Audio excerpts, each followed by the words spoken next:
Bonjour à tous, bienvenue sur le podcast Reprendre le contrôle, le podcast qui va vous permettre de faire votre introspection afin de découvrir votre plein potentiel et surtout qui va vous faire passer à l'action.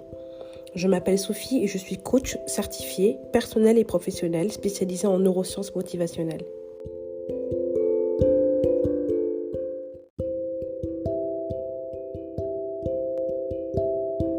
Bonjour à tous, vous écoutez Reprendre le contrôle, l'épisode 5.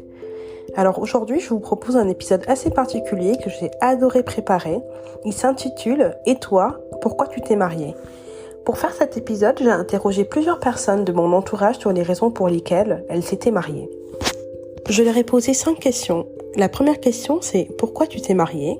La deuxième question, c'est « Pourquoi tu as choisi la personne avec laquelle tu partages ta vie actuellement ?» La troisième question, c'est « Y a-t-il une différence entre l'idée que tu te faisais du mariage avant de te marier et maintenant ?» La quatrième question, c'est « Et si c'était à refaire, qu'est-ce que tu aurais fait différemment ?» Et la dernière, qui n'est pas une question, ton conseil à ceux qui envisagent de se marier. Alors l'idée m'est venue par hasard en fait, j'avais l'intention de parler du mariage et j'étais curieuse, j'avais envie de savoir ce que d'autres personnes pourraient dire sur le mariage. Parce que de par mon expérience et après une formation sur le couple dans le cadre de ma formation de coaching, je me suis rendu compte que beaucoup de divorces étaient dus à une non-préparation au mariage et à un manque de connaissance de l'autre. Beaucoup de couples apprennent à se découvrir qu'une fois dans l'union et souvent on peut avoir de très mauvaises surprises, parfois aussi de bonnes surprises. Et j'ai eu donc envie de savoir ce que d'autres personnes pensaient sur le mariage. Alors sans plus tarder, je vais vous donner les réponses de mes amis et à la fin, je vous donnerai mon propre avis sur le mariage. Alors pour des raisons de confidentialité, bien évidemment, j'ai changé les noms. On va donc commencer par Caroline. Caroline est mon amie depuis 18 ans. Elle s'est mariée à 19 ans et aujourd'hui, elle est à 15 années de mariage. Bon, déjà, bravo à elle. Donc elle me dit, pour la première question, pourquoi tu t'es mariée ? Elle me répond, certains diront que je me suis mariée trop tôt. J'avais 19 ans, mais j'ai eu une adolescence riche en expériences. J'ai exploré très jeune les sorties, les copains, le monde de la nuit et j'ai acquis très rapidement une certaine maturité qui m'a poussée à avoir un regard critique sur la vie et sur mon futur. Lorsque mon mari actuel a demandé ma main, au-delà de notre amour, les questions que je me suis posées sont « Quelle est la suite ? Quelle est la suite de ma vie ? Soit je me marie et je me stabilise, soit je continue à avoir des copains sans savoir quand sera la fin de cette situation. » Étant donné que la société dans laquelle j'ai grandi mesure la place d'une femme à son statut marital, je me suis dit que me marier serait le meilleur choix à faire. Alors pourquoi j'ai choisi ce conjoint ? En lui, j'ai apprécié les valeurs qui sont le respect, l'amitié, la générosité, le sens du devoir, la sécurité et aussi sa stabilité financière. La communication a toujours été très facile entre nous et même dans le silence, on se comprend. Alors pour la troisième question, elle dit que pour elle, il n'y a aucune différence, que c'est juste la continuité de la relation. Je me suis mariée en sachant dans quoi je mettais les pieds, j'étais très consciente et j'étais prête pour vivre ce que je devais vivre. Si c'était à refaire, je n'aurais rien fait différemment, je ne regrette pas de m'être mariée jeune, je ne regrette pas le choix de mon compagnon de vie. Il y a peut-être une chose que je regrette juste la dévotion à la réussite de mon époux au détriment de la mienne. Ça a porté préjudice à ma réussite professionnelle, donc à mon épanouissement. Mais je suis encore jeune, ce n'est pas trop tard. J'ai été peut-être trop dévouée, je l'ai mis en avant et moi en arrière-plan. Alors pour le conseil final, elle dit « Ce qui est très important, c'est de se sentir prêt pour le mariage. Il ne faut pas succomber aux pressions, qu'elles soient familiales, sociétales, religieuses. Il faut s'unir avec quelqu'un avec qui on peut être soi-même. Pas quelqu'un pour qui on doit changer de comportement ou quelqu'un pour qui on doit être constamment parfait. » Donc voilà son message plein de sagesse. Je remercie Caroline d'avoir pris la peine de répondre à mes questions. Je vais passer à la deuxième personne que j'ai appelée Curtis. Il comprendra pourquoi je l'ai appelé Curtis. Alors, mon ami Curtis est mon ami d'enfance. On se fréquente depuis 25 ans aujourd'hui. C'est un homme avec énormément de valeurs. J'ai adoré l'interroger et j'ai vraiment adoré ses réponses. Il s'est marié à 24 ans et il a 11 ans de mariage aujourd'hui. Donc, voici ses réponses. Il dit, alors, principalement, je me suis mariée à cause de la religion qui promeut le mariage. Mais j'avais peur. J'avais peur de ne pas pouvoir assumer les responsabilités d'un mariage, notamment sur le côté financier, sachant que dans ma culture et ma religion, l'homme prend en charge le foyer totalement. Quand je me suis mariée, je venais de finir mes études universitaires. Mais c'est en lisant le Coran que j'ai été rassurée et que j'ai foncé. Le Coran dit « Il faut se marier car le mariage est halal, que ceux qui sont pauvres, Dieu les rendra riches s'ils se marient. » Et finalement, je ne regrette pas du tout ma décision. Alors concernant la deuxième question, il dit « Mon épouse, je l'ai choisie parce que j'étais attirée physiquement et mentalement. Je l'aimais et surtout, on était des amis. L'amitié a énormément joué. C'est une personne avec qui je rigole énormément, avec qui on a vraiment les mêmes délires. Et elle s'occupe bien de moi. Avant le mariage, elle s'occupait déjà bien de moi. Et je me suis dit que si elle s'occupait déjà aussi bien de moi avant de se marier, elle ferait que mieux une fois mariée. Et c'est effectivement ce qui se passe. Alors pour la troisième question, alors lui aussi il dit qu'il n'y a pas de différence. J'étais assez mature et je savais déjà à quoi m'attendre. Je pense que les hommes comprennent mieux à quoi s'attendre. En tout cas, ils sont moins surpris. C'est les femmes qui veulent se marier vite, mais les hommes, eux, ont tendance à retarder le mariage parce qu'ils savent et ils s'attendent au pire. Parce que pour un homme, le mariage, c'est beaucoup de responsabilités. C'est du fun qui va diminuer. Un homme veut s'amuser avant de se marier. Donc l'homme, en général, il pense vers la trentaine, alors que la femme veut se marier le plus tôt possible. L'homme n'est pas prêt pour le mariage lorsqu'il n'est pas encore prêt financièrement. Il faut qu'il soit stable financièrement. Et lorsqu'il est stable financièrement, il veut d'abord profiter de son argent et s'amuser. Mais pas tout de suite penser à acheter une maison, payer des études, avoir des enfants. Mais il dit à la fin, il dit à la fin que le mariage est moins pire que ce que l'on pense, en réalité. Et si c'était à refaire, il dit qu'il se marierait un peu plus tard. Donc il dit, je me serais marié un peu plus tard, je ne sais pas pourquoi, mais un peu plus tard. On s'amuse avec ma femme, c'est fun, malgré le fait qu'on ait des enfants, mais je me serais mariée un peu plus tard pour me sentir peut-être plus légitime. Parce que quand je me suis mariée, j'étais au chômage, ça a beaucoup jasé autour de moi, et peut-être que pour éviter cela, j'aurais fait les choses mieux. Mais au final, le mariage m'a porté chance, et la naissance de mes enfants m'ont porté encore plus chance, donc je ne regrette absolument rien. Alors son conseil, c'est de prendre le temps avant de se marier, et de se marier pour les bonnes raisons. Et ce qu'il appelle les bonnes raisons, c'est trouver un conjoint avec qui on se sent bien et avec qui on pense pouvoir vivre. Il est important d'avoir une période de test, de vivre ensemble à certains moments pour voir comment se comporte chacun dans la vie de tous les jours. Et lorsqu'il dit une période test, il ne parle pas d'un mois, 2 mois, il dit qu'il parle au moins d'1 an.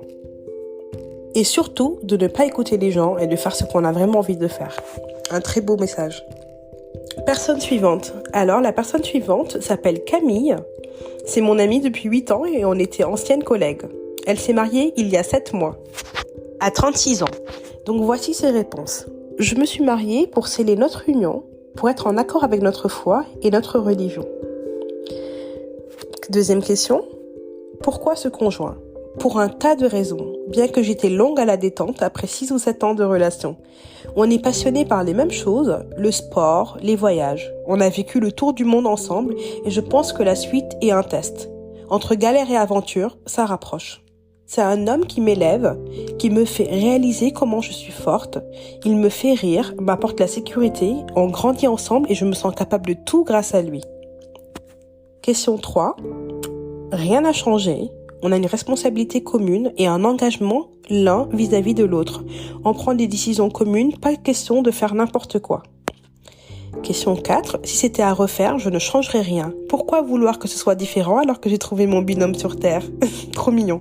Alors son conseil. Assurez-vous d'être avec la personne qui vous comble. Le mariage, c'est une sacrée étape. Faut être un pilier pour l'autre dans toutes les épreuves. Assurez-vous que vous regardez dans la même direction, que vous aimez les mêmes choses et que vous vous complétez. Un très beau message. Next. Alors, mon ami Kylian est aussi un ami d'enfance. Je le connais à peu près depuis 18 ans. Il s'est marié il y a 6 ans et il avait 29 ans. Alors, ses réponses. Je me suis mariée car je sentais au fond de moi le besoin d'avoir une vie stable. Les sorties régulières ne me disaient plus rien et aussi je pense que le fait d'avoir des relations hors mariage m'a porté la poisse à partir d'un moment. Alors pour la question 2, il dit « J'ai choisi ma femme parce que je l'aime ». On avait la même vision des choses sur le court et le long terme. On partageait les mêmes valeurs et on avait en commun l'amour de notre religion qui constitue un rempart quand les choses deviennent difficiles. Question 3, il dit « Je pense que j'ai été assez informé des avantages et des inconvénients du mariage et mon choix ainsi que mes critères ont été faits afin de diminuer tout risque. » Question 4, « Je n'aurais rien changé. » Alors concernant le conseil, il dit « Connaissez-vous profondément ? Posez-vous des questions profondes, notamment qui vous voulez devenir dans le futur. Est-ce que la personne que vous voulez devenir dans le futur est en adéquation avec les valeurs de l'autre ? Pensez-vous qu'il y aura un disconnect entre vos valeurs plus tard ? Est-ce que vous serez prêt à accepter les défauts de l'autre quand votre amour deviendra moins intense et que les problèmes surgiront ?